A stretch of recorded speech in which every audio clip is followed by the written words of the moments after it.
ہمارا اجمل خٹک بابا کو اللہ جنت نصیب فرمائے. انہوں نے ایک نظم لکھا تھا بھی نن ٹول خلق دا آغ محبوبہ سندر وائی خٹک کے بدسان سر چڑھل کلا کلا.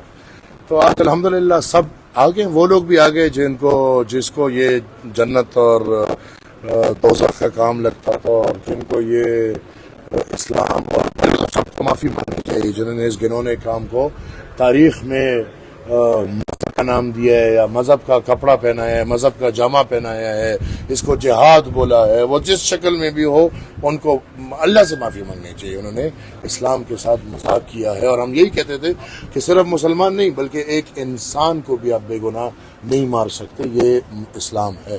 تو اب وہ جو اسلام تھا سب کے سامنے ہو گیا. اس اسلام کے خلاف ہمیں کافر بولا گیا ہے, ہمیں غیر دین بولا گیا ہے. تو الحمدللہ آج ہم فخر سے کہہ سکتے ہیں کہ آج ہم اسی راہوں میں کھڑے ہیں جہاں سب آ کے کھڑے ہو گئے.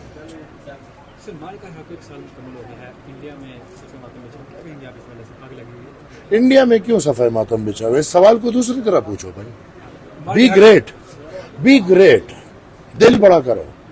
آپ نیا نسل ہو, آپ یہ خلوصیت ختم کرو. ہندوستان کون ہے؟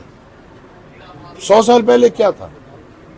آپ تو پنجاب والے, تو میں کہتا ہوں آپ تو ان کے ساتھ جیسے ہم ہر وقت کہتے ہیں کہ بھئی افغانستان کے ساتھ اچھے روابط رکھو, اچھے رسم رواج رکھو, ہمارا آنا جانا ہو, تجارت ہو. آپ لوگ تو پہل کرو کہ ان حکومت کو روکو کہ نہیں بھائی کیوں لڑ رہے ہو. ہمارا آنا جانا ہونا چاہیے, تجارت ہونی چاہیے, روزگار ہونا چاہیے, صنعت کاری ہونی چاہیے. فائدہ ہونا چاہیے کہ نقصان ہونا چاہیے؟ تو جب فائدہ ہونا چاہیے تو میری جان دل بڑا کرو.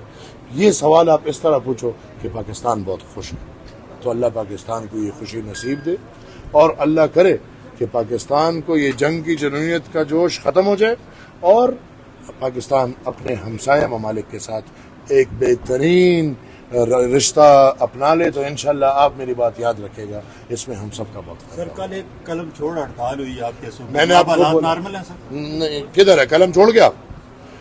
حالات تب نارمل ہوں گے جب کرسی چھوڑ ہڑتال شروع ہو جائے گی. اچھا, آپ نے آج سینٹ میں کوئی مشورہ دیا کہ کوئی کمیٹی بنا کر اڈیالہ بھیجی جائے جو سہولیات والا چیک کرے؟ میں نے کہا ہے کہ صحت پہ سیاست نہ کریں.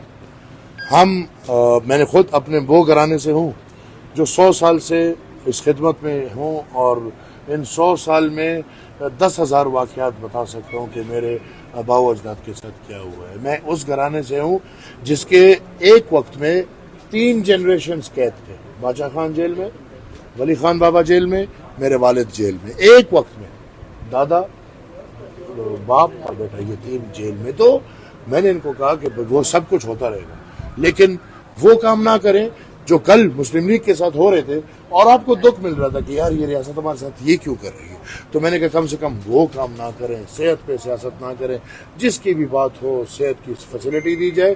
اور اگر ان کو شک ہے, آپ ان کو نہیں جانے دے رہے کہ باہر آ کے بیان بازی ہوگی, تو آپ ایک ایسی کمیٹی بنا لیں جس میں باقی پارٹیز ہیں, باقی نمائندے ہیں, جس میں ایسے نمائندے ہوں جس پہ دونوں کا اعتماد ہو اور وہ جائے اور حالات دیکھ لے کہ بشرا بی بی اور عمران نیازی کی کیا حالت ہے اور وہ حالات لا کے قوم کے سامنے پیش کرے کہ حقیقتاً ان کو ضرورت ہے تو ان کو بہتر سے بہتر. اگر ہم یہ کہتے تھے کہ نواز شریف کو صحت کے لیے لندن بھیج دو, تو اگر ادھر بھی ضرورت ہے تو لندن کیا, امریکہ کیا, اگر ضرورت ہے تو چاند پہ بھی بھیج دو. لے کر آپ کو یہ ذمہ داری